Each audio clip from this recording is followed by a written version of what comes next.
Assunto tão importante que interfere tanto na vida das pessoas, e eu acho que esse painel tem um pouco essa função, né, da gente saber como é que a mobilidade ou a imobilidade, a mudança de comportamento das pessoas tem feito com que a vida das pessoas seja diferente. Então, sabemos que a gente está num momento de transição, que o mundo mudou, né? E a gente vem sabendo disso, vem acompanhando isso desde 2019, 2020, com a pandemia, um mundo começando e outro terminando. E a gente realizou, a COP realizou em 2023 uma pesquisa com 13 municípios da região metropolitana, que mostra que, em média, 14,5% das pessoas mudaram de padrão de comportamento dos deslocamentos no cenário pós-pandemia. Então, de fato, é um mundo novo, um momento novo.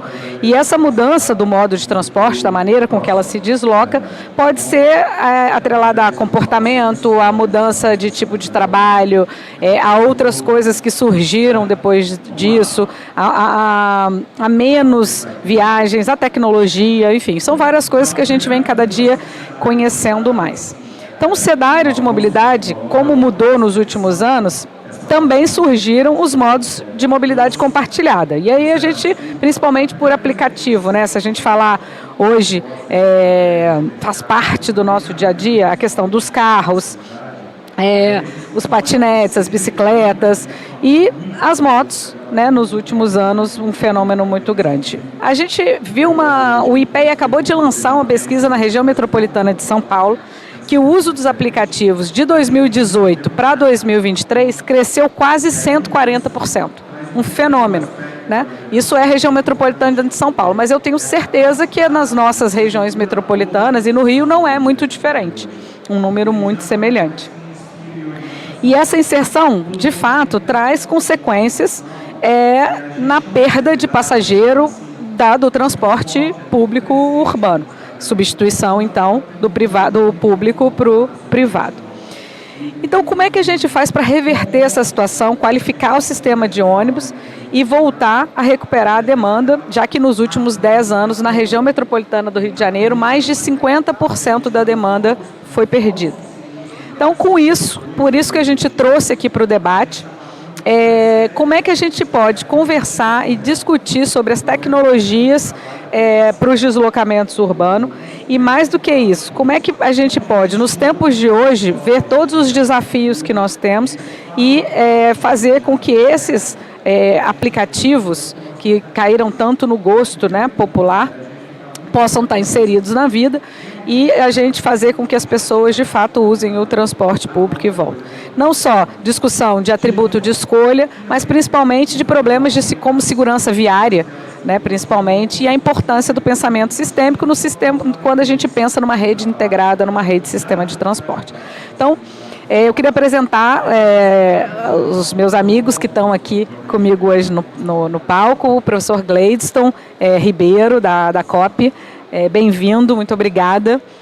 A ideia é ele abordar a questão das pesquisas e apresentar um pouco essa temática dos aplicativos. E queria também agradecer a Gabriela pela sua presença, Gabriela Barbosa, que é psicóloga especialista em estresse e burnout, para falar um pouco sobre o impacto disso na saúde mental das pessoas com todas essas mudanças. Então, nós vamos começar com o professor Gladstone, vai fazer uma apresentação para a gente e depois a gente então entra nos debates e conversa. Perfeito. Todo mundo escuta direitinho, beleza? Bom, prazer muito grande estar aqui.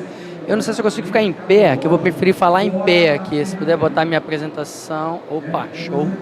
Tem um passador aí atrás que eu vou pegar. Se eu consigo fazer assim. Eu acho que durante a apresentação eu vou falar sem isso aqui, tá bom? Sem o fone, depois eu coloco. Não sei se tá... Eu tô com medo de ficar me movimentando aqui e arrancar o cabo, mas vamos lá. Deixa eu pegar o passador lá, só um minutinho. A Cíntia lembrou bem que o fone aqui acaba abafando o externo, então melhora aqui a minha concentração. Então vamos lá, pessoal. Bom dia, prazer muito grande estar aqui para estar falando desse tema extremamente importante, como a Richelle colocou aqui. É muito bom estar aqui com a Gabriela também. sabe? Esse é um tema bastante importante porque quando eu falo de mobilidade segura e inteligente, quando a gente vê isso e pensa para o futuro, principalmente olhando para a visão sistêmica, é muito importante entender que a mobilidade atualmente ela está em transformação. Acho que uma palavra muito importante para definir bem a nossa mobilidade atualmente é transformação. Ela está mudando, ela vem mudando e ela mudou muito a partir da pandemia. Nós tivemos uma série de novos atores no setor, uma série de novos entrantes, mobilidade que era executada de uma forma e agora ela é executada olhando para um aplicativo, olhando para as condições, olhando para aquilo que é mais conveniente naquele momento, dependendo de onde você está. Então eu estou trazendo aqui um pouco dessa visão estratégica, essa visão de futuro, pensando sempre numa situação sistêmica, e aí vocês vão entender um pouquinho que no meio do caminho surgem algumas coisas que a Richelle colocou aqui que me preocupa muito em termos de mobilidade urbana, especialmente aqui no Rio de Janeiro. Tá? Então eu dividi essa apresentação em 6 módulos. Inicialmente eu vou falar um pouco sobre essa mudança no cenário de mobilidade, as forças que impulsionam esse fenômeno, a crise que aparece na segurança viária, que é muito importante hoje em dia, principalmente com a quantidade de veículos do transporte individual no nosso sistema viário. Vou falar um pouco ainda aqui em especial da motocicleta, que vem crescendo absurdamente nas áreas urbanas. Vou falar um pouco da tecnologia, ela pode ser uma aliada, mas ela pode também ser uma ameaça. Vou explicar por que eu acredito que ela pode ser uma ameaça, embora a gente veja um lado muito positivo dela, mas tem um lado preocupante, que eu vou falar um pouquinho. No quinto bloco eu vou falar um pouco da visão global e sistêmica do transporte público, em especial o transporte coletivo, e vou falar um pouquinho dos caminhos. Então, Richelle, eu vou trazer esses elementos para a gente conversar um pouquinho aqui e provocar essa discussão mais ampla. Primeiro... Perfeito. Bom, eu sou o professor Gleidson Matos Ribeiro, do Programa de Engenharia de Transportes, sou professor titular, sou coordenador do OptGI, diretor executivo da Fundação Coptec, né, uma fundação que apoia os projetos. E tem mais ou menos uns 3, 4 anos que eu decidi olhar para as questões de mobilidade urbana na nossa região metropolitana do Rio de Janeiro, porque foi perceptível como que a pandemia entrou e como que o processo de digitalização ocorreu e, consequentemente, os impactos que nós estamos sofrendo ainda a partir do momento que houve essa mudança. Então eu resolvi estudar isso e tenho feito várias pesquisas já aqui em relação à região metropolitana e eu vou trazer hoje um resultado pequeno ainda de uma grande pesquisa que a gente está fazendo para vocês entenderem aí as minhas preocupações, a preocupação do meu grupo de trabalho com relação à mobilidade na região metropolitana do Rio.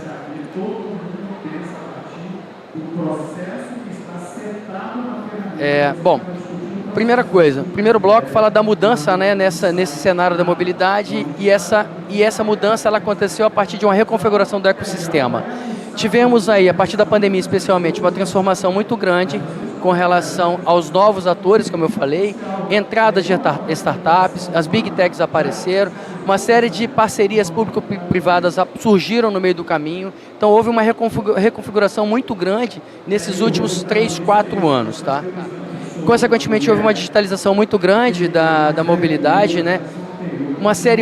Um avanço significativo com relação às plataformas, muitos aplicativos surgiram, tanto para fazer a parte de entrega, de delivery de mercadoria, mas o próprio transporte individual, né? Não só para automóvel, mas também por bicicletas e patinetes. Então a gente teve uma série de entradas novas, uma mudança muito grande, pagamentos digitais que facilitam muito a nossa vida, carteiras eletrônicas que facilitam muito. Então existe um lado positivo disso tudo.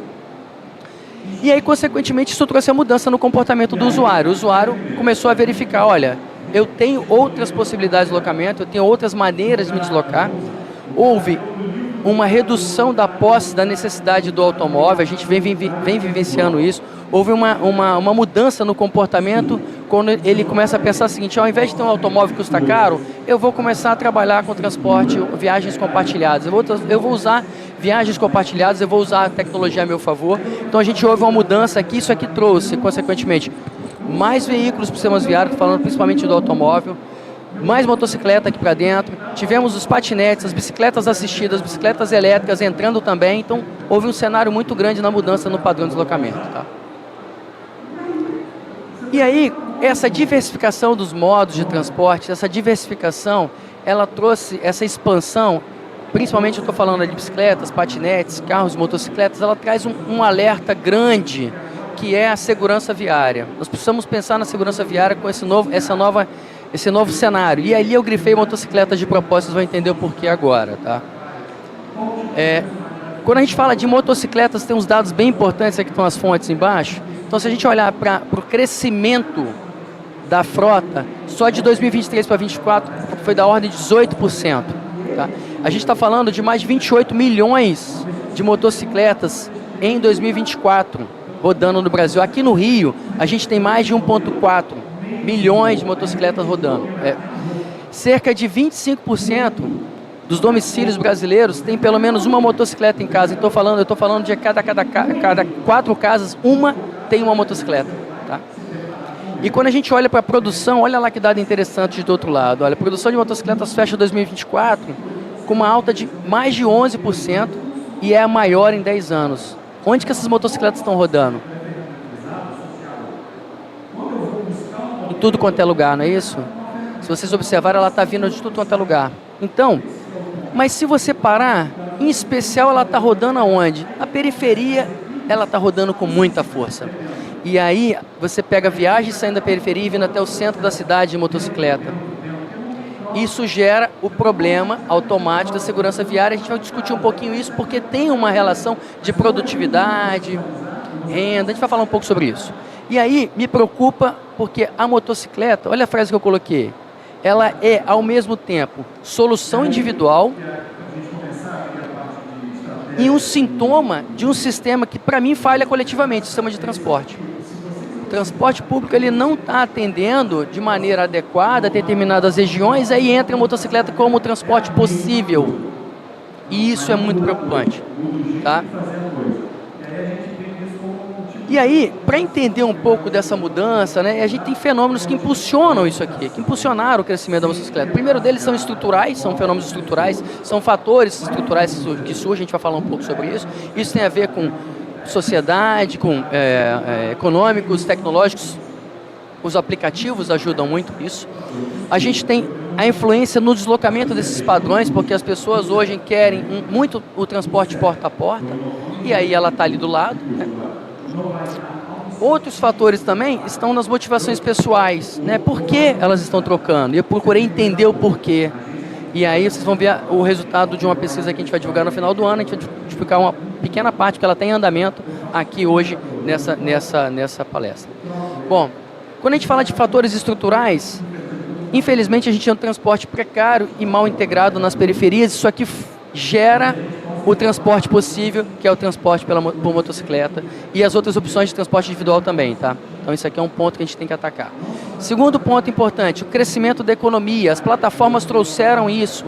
As pessoas viram nas plataformas, as pessoas que viram a possibilidade de fazer transporte, que eu sou motocicleta, transporte passageiro, elas viram uma forma de renda. Economia, recurso veio. Só que isso trouxe uma outra pressão que é pela produtividade. Ele sabe que se ele rodar mais, ele vai ter uma renda maior. Então começa um problema aqui, que é a regulamentação desse transporte. Por último, a facilidade. A gente estava conversando um pouco, eu e a Lorena aqui no começo, sobre a facilidade de financiamento e o baixo custo das motocicletas, quando comparado aos outros modos, aos outros veículos. Então isso aqui facilita muito aquela pessoa, aquele condutor, adquirir a bicicleta e começar a prestar serviço, que seja no delivery, seja no transporte passageiro, seja até mesmo no seu transporte individual, porque hoje ele está usando próprio, ele está trabalhando muito remotamente, se desloca de motocicleta para fazer as atividades que não são do dia a dia dele ali, alguma outra ele começa a fazer, porque ele viu, de novo, uma questão do transporte público não funcionando direito. Quando a gente vai olhar ainda, pode passar, por favor. Quando a gente vai falar agora pelas motivações pessoais, observa que eu falei que eram 2 grandes pilares. Nas motivações pessoais, a gente buscou entender a região metropolitana do Rio. E aí, aqui eu estou trazendo uma pesquisa que a gente chama de estudo sobre motivações e racionalidades na escolha pela motocicleta como meio de transporte individual na região metropolitana do Rio. Esse estudo ele está em andamento, está sendo desenvolvido lá no laboratório no OptiGIS, na COP, né, com apoio da SAMOV, pela Fundação Coptec. E a ideia aqui é entender quais são as motivações.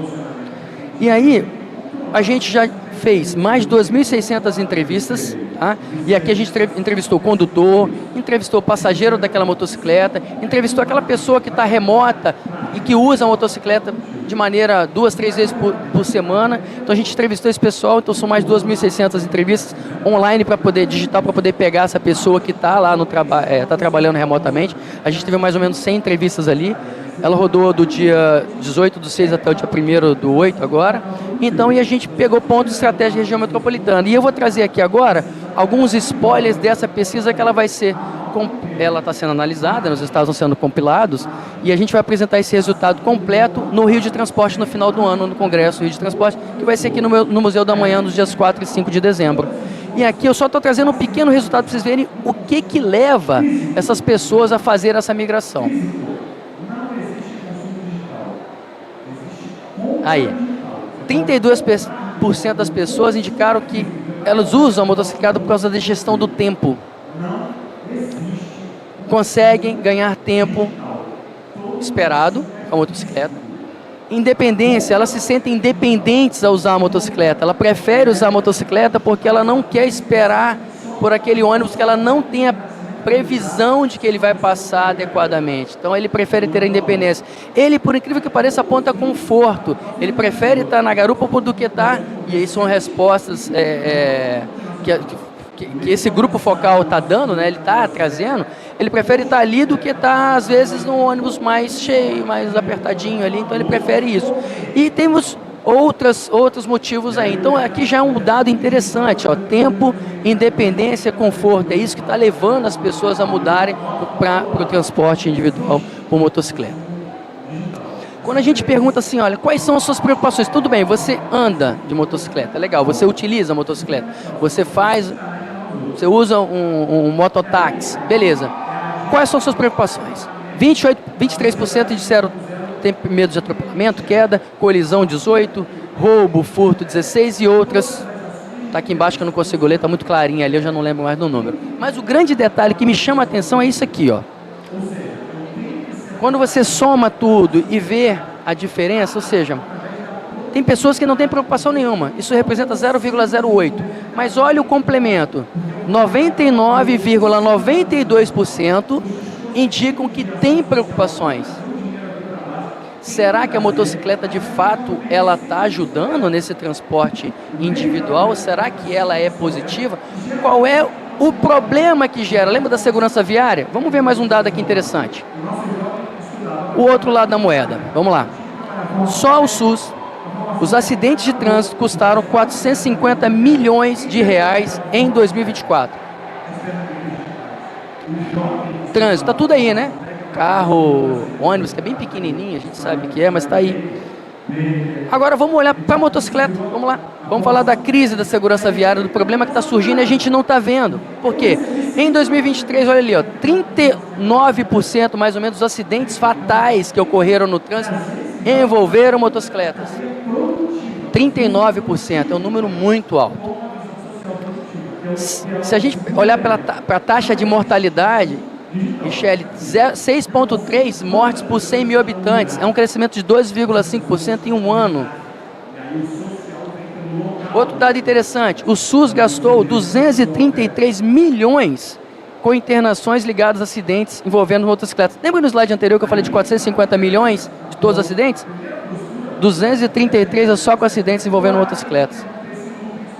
Mais de 50%. E por último, agora vamos olhar no Rio de Janeiro, vamos dar uma foca aqui no Rio. 77% dos acidentes de trânsito envolvem motocicletas aqui no Rio. 80 feridos por dia nos hospitais municipais. Só no Hospital Lourenço Jorge, aqui na Barra da Tijuca, 90% das emergências ortopédicas, olha lá, estão associadas a acidentes com motocicletas. Olha a questão da segurança viária aparecendo, olha o problema surgindo e a gente não vem de maneira muito tranquila essa transição que a gente não está percebendo, mas está acontecendo. Lembra da transformação que eu falei no começo? Está acontecendo. Bom, e aí a gente tem a tecnologia. E aí eu falei aliado ou ameaça, lembra? Eu falei aliado ou ameaça, brinquei no começo.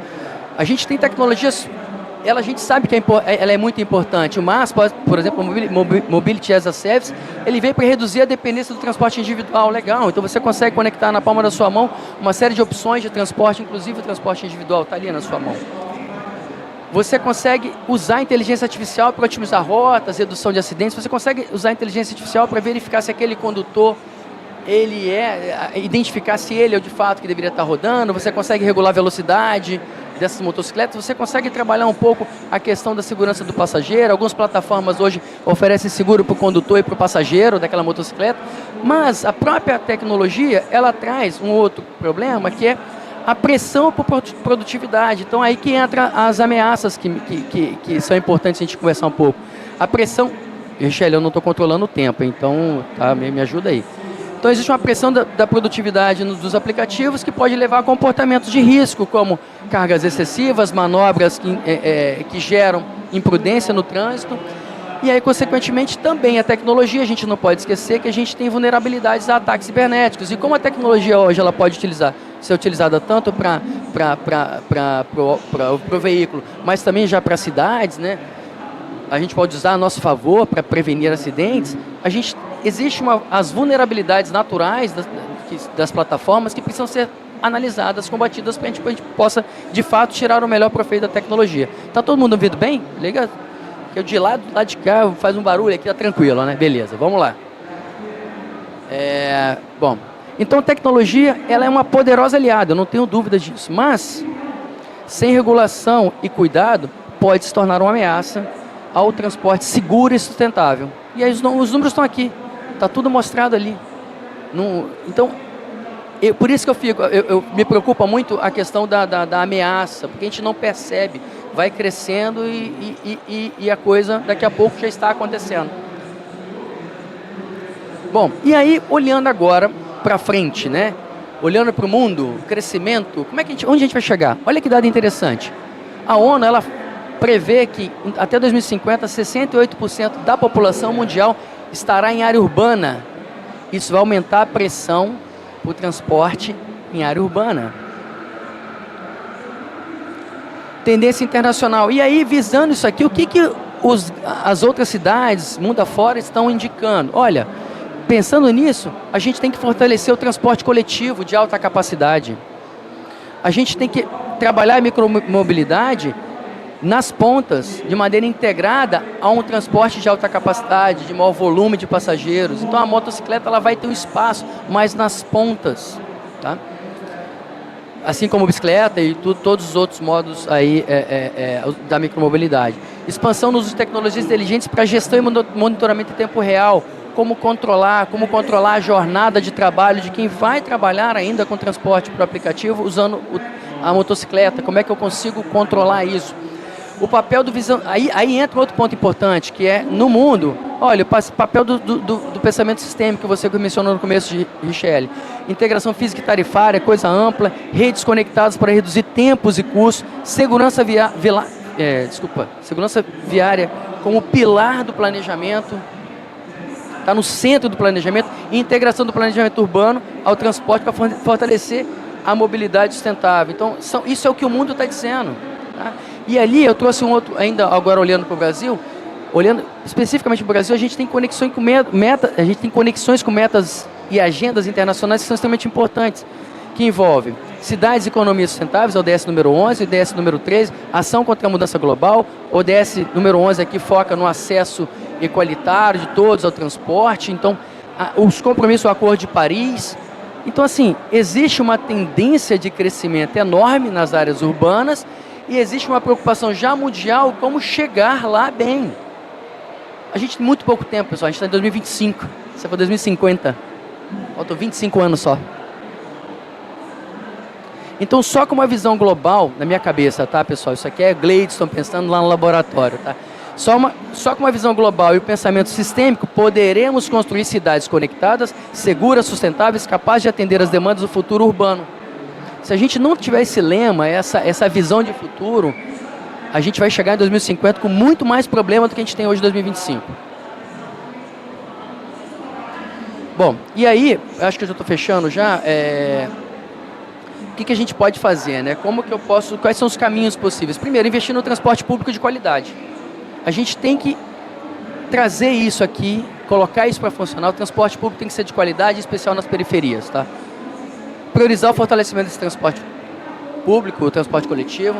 Criar infraestrutura segura, claro que a motocicleta ela vai continuar correndo, a gente sabe disso, mas criar infraestrutura segura para elas, motofaixas, áreas cobertas, desenvolver aplicativos ou sequências ou técnicas que possam verificar a jornada de trabalho deles, garantir que eles não fiquem excessivamente no trânsito para evitar acidentes.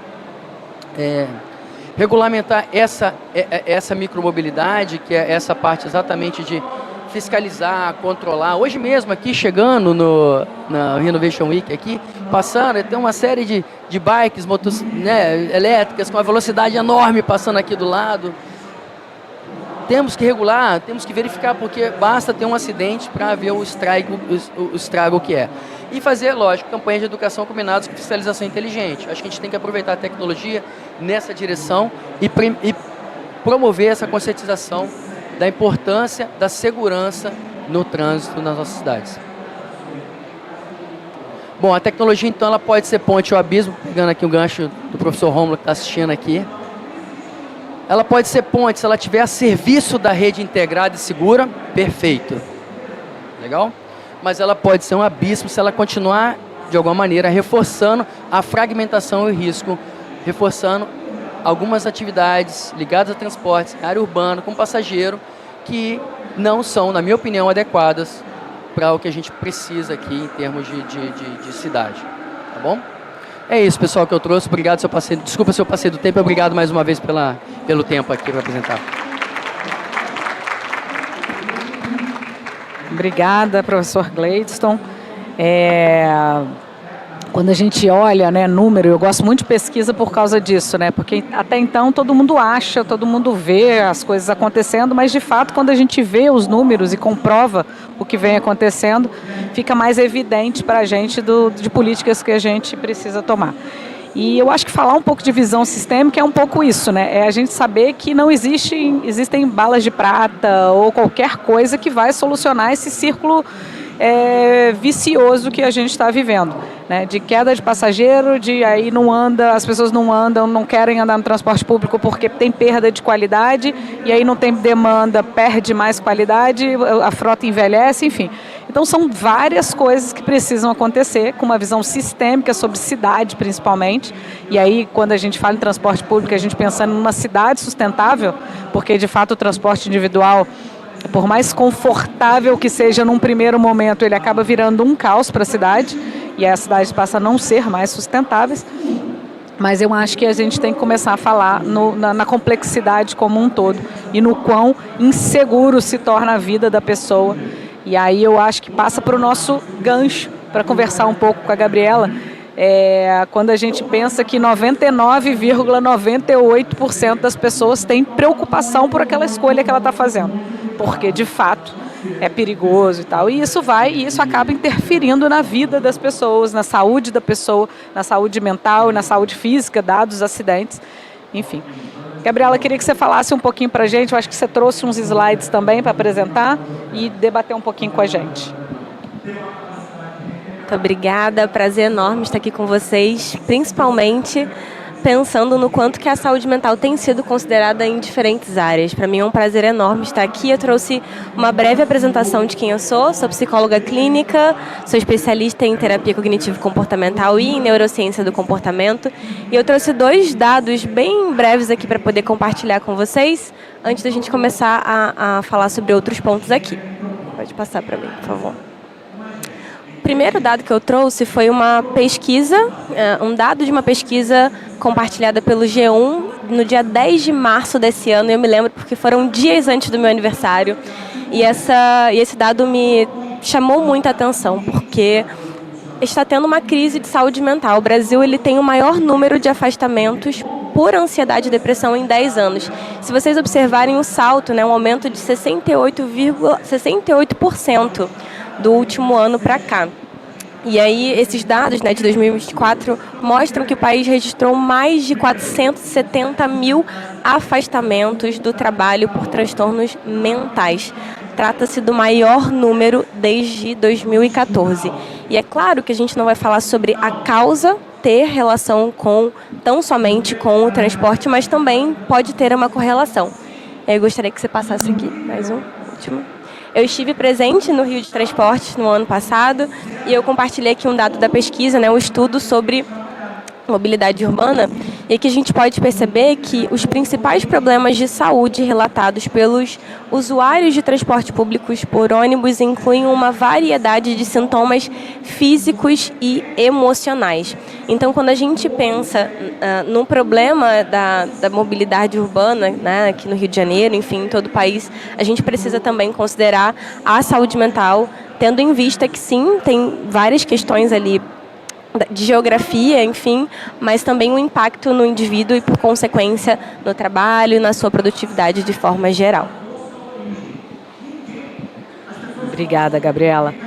Bem, eu acho que quando a gente olha um pouco esses números que você trouxe, bem interessantes da pesquisa que foi realizada o ano passado pela COP, a gente olha também os números iniciais que o professor Gladstone trouxe sobre o motivo principal das pessoas estarem fazendo sua escolha modal da motocicleta, por exemplo.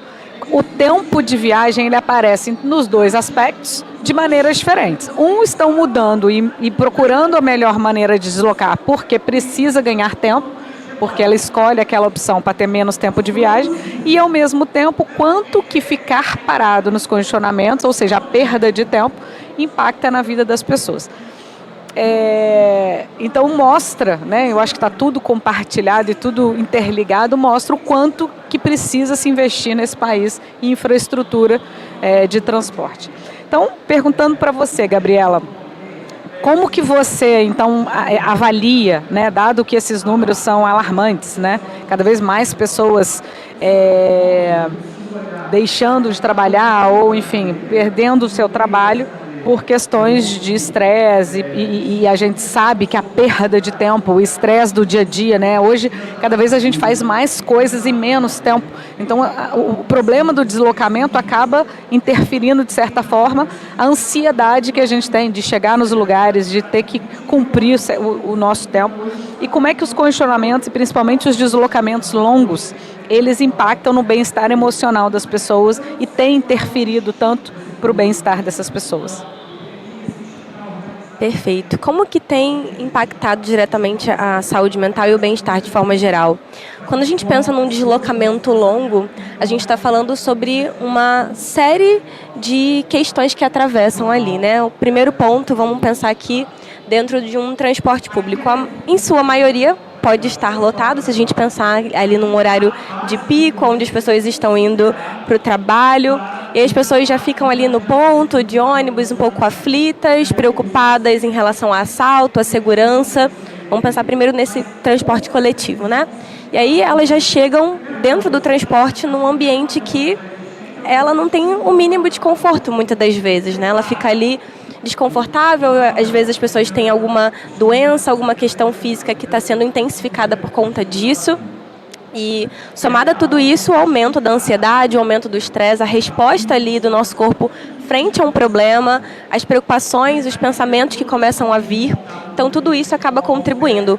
Dado a esse tempo de deslocamento longo, por exemplo, 1 hora, 2 horas, muitas das vezes as pessoas trabalham muito longe da própria casa. Vamos pensar que um adulto saudável dormindo aí numa média ideal de tempo de 8 horas de sono. E aí teríamos 16 horas pensando em 2 horas para ir, 2 horas para voltar, 4 horas a menos, mas 4 horas onde a pessoa não pode usar para descansar, relaxar, ela está ali tensa, preocupada com assalto, está tensa, preocupada com o horário para chegar no trabalho. E como que essa pessoa chega no trabalho? Ela já chega no trabalho tensa, já chega irritada, e aí ela vai para um trabalho para poder resolver problemas do trabalho. Como que vai estar o nível de concentração, o nível de foco dessa pessoa no trabalho? Acaba sendo um problema de cascata, Começa ali e vai aumentando. Então, o deslocamento no longo prazo em relação ao trabalho já afeta direto ao estresse, ansiedade e produtividade. Também acaba contribuindo na qualidade de vida da pessoa, considerando que, se for uma pessoa que não tiver ali a possibilidade de ter um outro transporte, ela dificilmente vai optar por passar por aquilo ali num dia de lazer. Então ela vai deixar de acessar lugares e oportunidades de lazer justamente porque ela já vai ficar tensa, preocupada em ser mais um dia ali. Isso pensando num transporte público e coletivo. Considerando modalidades de transporte que sejam inseguras, é o risco direto à vida, onde as pessoas, a gente viu aqui na pesquisa, elas podem até se preocupar, mas elas não veem uma outra solução, então acabam gastando mais, né, dinheiro ali de forma privada, sem ser através de um custo da empresa, se colocam numa situação de risco por pensarem que no transporte público, por conta do tempo de deslocamento longo, não vai ser tão eficaz, não vai ser tão eficiente, então ela considera outras modalidades que são mais inseguras em relação à própria vida, em detrimento ali de algo que poderia ser mais eficaz e eficiente. Obrigada, Gabriela. Voltando, vamos falar um pouquinho das motos, né? Eu acho que as nossas pesquisas, elas ainda estão um pouco de 2023 e 2024. E eu vejo que de um ano para o outro os números estão crescendo tão absurdo, né, que eu acho que o ano que vem, quando a gente olhar os números de 25, a gente vai se surpreender, talvez não se surpreender, mas a gente vai, de fato, estar de cara com os números infinitamente maiores do que estão. Porque os números estão crescendo, mas eles vão crescer, eu acho que a números muito maiores do que a gente tem assistido. Eu conheço uma pessoa que foi tirar carteira de moto, diz ele assim para mim: Richelle, a minha carteira estava marcada para 13h. Eu fui fazer a prova 4h30. Tamanho era o número de pessoas fazendo prova ao mesmo tempo. Ele complementou. Das, enfim, infinitas pessoas que estavam ali, 80% eram mulheres. Ou seja, uma mudança de comportamento, né? A gente não via tempos atrás, momentos atrás. Então, assim, as mulheres estão também migrando. E aí é assustador no momento que a gente vê que isso pode virar uma grande crise, né, nas cidades, principalmente na questão da saúde, da previdência, enfim, fatores que a gente sabe que a gente chama de colaterais que podem acontecer nesse fenômeno todo. Mas eu queria te perguntar, falando um pouco do papel da motocicleta, né, no nosso país, você apresentou que a motocicleta é ao mesmo tempo uma solução individual, que de fato é, principalmente naquelas pessoas que elencam aquilo como sendo prioridades na vida delas, e um sintoma de sistema de falha coletiva. Né? Uma coisa falha e ele busca alternativas. Na sua avaliação, quais seriam as ações prioritárias para que elas deixassem esse primeiro recurso, né, e passasse a ser, o que a gente sempre fala, né, não é proibido ter um carro de passeio, ter o transporte, um automóvel, mas que ele não ficasse ou não fosse a nossa primeira opção ou fosse uma opção do dia a dia, né, ele fosse apenas um complemento. E a moto talvez fosse isso, né, o complemento e não a alternativa dele. Não, beleza. De fato, é preocupante o cenário, né? Esse cenário, eu tô acompanhando esses números e vou continuar acompanhando, porque realmente eu tenho uma expectativa de crescer absurdamente o número de motocicletas. Eu estou olhando muito para a região metropolitana do Rio. E aí quando você vê isso, né, o crescimento, vê o que a Gabriela trouxe aqui dos dados, o tempo de viagem, o problema que você tem com a saúde, a gente tem que começar a pensar no que fazer, né? Então a primeira coisa para mim, Richelle, porque a motocicleta, ela é opção hoje para milhões de brasileiros, tá? Ela isso é um dado. Mas tem um custo muito alto, que a gente viu que os números estão aí. Então assim, eu vejo opções que são para combater isso e trabalhar diretamente e resolver a solução, para mim, é investimento em transporte público de qualidade. Integrado, ele tem que funcionar e chegar aonde ele tem que chegar, onde há demanda. A motocicleta, ela encurta o caminho entre a demanda e a oferta, ainda mais com o aplicativo, rapidamente ele faz isso. Então a gente tem que investir, primeira coisa, em transporte público de qualidade e que tem que chegar nas áreas periféricas.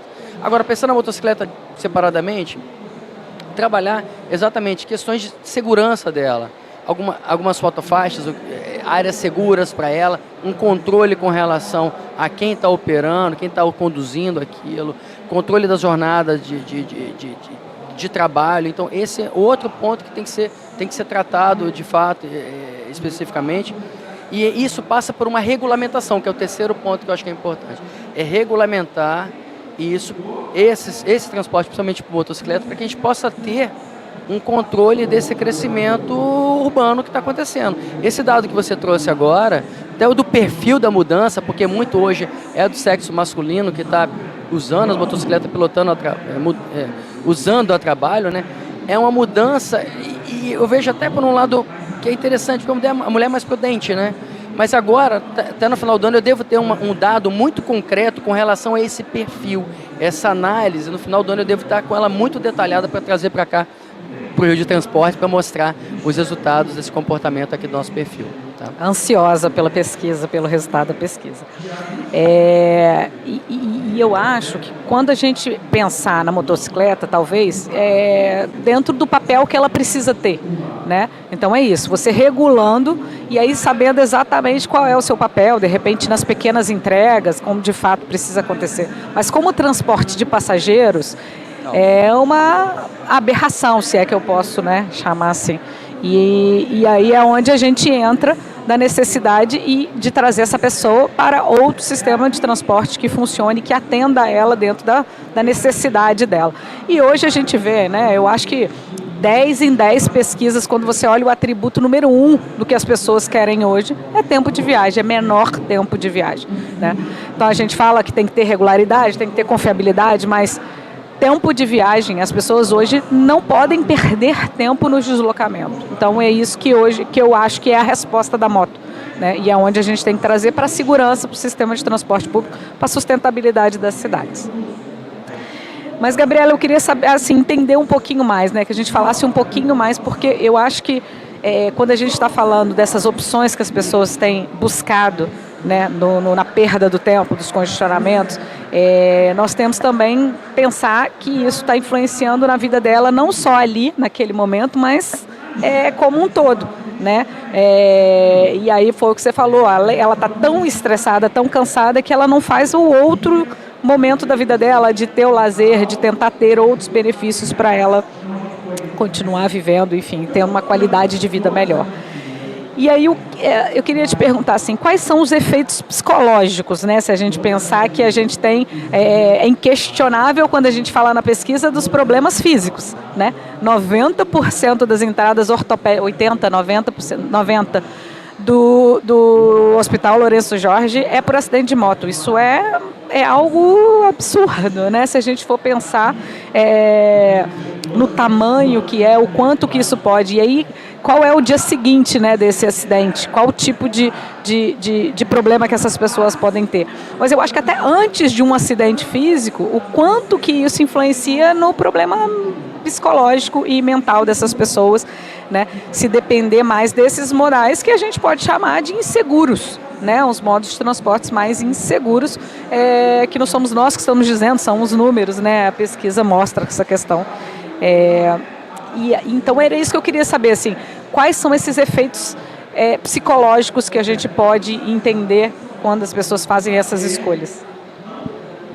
Perfeito. Nós estamos hoje numa era da urgência. Então, sejamos sinceros, a gente não fica irritado quando a internet demora a carregar uma página que a gente está tentando acessar no celular? A gente fica irritado, a resposta é na hora, já vem o estresse, já vem a irritabilidade. E isso não seria diferente também no deslocamento, mais ainda. Então, de fato, qual é o efeito psicológico da pessoa ter ali como uma dificuldade o transporte coletivo, acabar acessando um transporte mais inseguro, que a gente está falando bastante sobre moto? O aumento da ansiedade. Ansiedade. Quando a gente pensa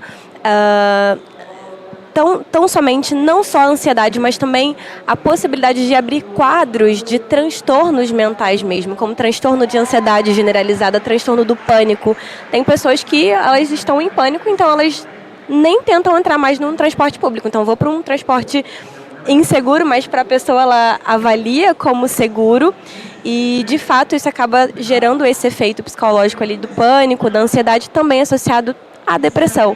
Então, as pessoas acabam deprimindo diante desse esforço contínuo e ali em relação ao transporte público, né, coletivo, mas também em relação à desesperança frente a uma mudança, que é o que a gente está tentando trabalhar aqui de mudanças, de melhorias, mas muitas pessoas, elas não veem isso como uma possibilidade, então elas acabam deprimindo, acreditando que vai ser assim para sempre, a minha vida está destinada a isso, realmente o mundo é horrível, o transporte é horrível, e é tudo muito horrível, e eu sou, né, destinada a viver isso pro resto da minha vida, então essa desesperança acaba culminando também num humor deprimido. Verdade, a gente viu isso na pesquisa, né, do ano passado, quanto que as pessoas acabam se acostumando com aquilo que é ruim, né, e acha exatamente isso, não, é assim mesmo e não tem como mudar, e tem, né, como mudar. E eu acho que voltando um pouco, professor Gladstone, do que a gente estava falando, dessa questão do o papel da motocicleta, qual deveria ser, né, e aí ela como o transporte possível, né, daquele momento, considerando ela como a possibilidade de utilizar, né, para milhões de brasileiros. E se a gente olha regionalmente ainda, essa diferença ainda muda muito, né? Se a gente olhar anos e anos atrás, o Nordeste, no interior do Nordeste, a moto sempre foi a alternativa, né? Não tinha outra, né? E hoje ela começa a vir também para as nossas regiões como uma alternativa de transporte público e de deslocamento como um todo. E aí, como você enxerga, então, esse papel dela no futuro das cidades, uma vez que agora a gente não para de ver esse crescimento cada vez mais, né? E aí, consequência disso, né, a gente sabe, a gente brinca lá na federação que, assim, não existe passageiro que nasce em árvore, né? As pessoas os passageiros, é a população que a gente tem. Então, se ela está num lugar, ela vai para outra, a gente perde num lugar e vai para outro. Então, de fato, se ela escolhe a motocicleta, a gente está tirando essas pessoas do transporte público. E como é que a gente pode, então, reverter isso, né, e fazer com que essa rede integrada absorva e traga essas pessoas novamente? Não, beleza. Ótima pergunta, porque assim, eu acredito que a forma correta é um transporte público de qualidade, fortalecer isso. Pronto. Esse é o primeiro, é o pilar, para a gente poder trazer esse passageiro, para ele enxergar e que é esse o caminho. A tendência é de quase 70% da população mundial está vivendo em áreas urbanas em 2050. Então, 2050 está aí. Agora, com relação à motocicleta, por exemplo, eu vejo ações muito concretas que devem ser executadas imediatamente para a gente poder reduzir isso. Uma delas é fazer um controle por parte da tecnologia que envolva a fiscalização dessa jornada de trabalho diária. Esse é um ponto que eu acho que está faltando e tem que ser combatido. A gente tem que trabalhar essa questão diretamente. E também com a permanência dos condutores. Então, porque hoje, se a gente pegar, tem vários aplicativos, eles vão trocando de aplicativo. Mas o que aconteceu com o anterior? E aí quem tem esse controle? Nós não temos esse controle. Então, eu não sei. Então, esse é um ponto importante, a fiscalização. A outra coisa que eu vejo é uma integração da tecnologia com as políticas públicas, para que isso tudo, a tecnologia, ela venha ajudar nesse processo, ajudando a gente a definir o que seria o transporte do futuro, com a motocicleta trabalhando as pontas, é o que eu enxergo. Ela trabalhando a integração mais à frente, sabe?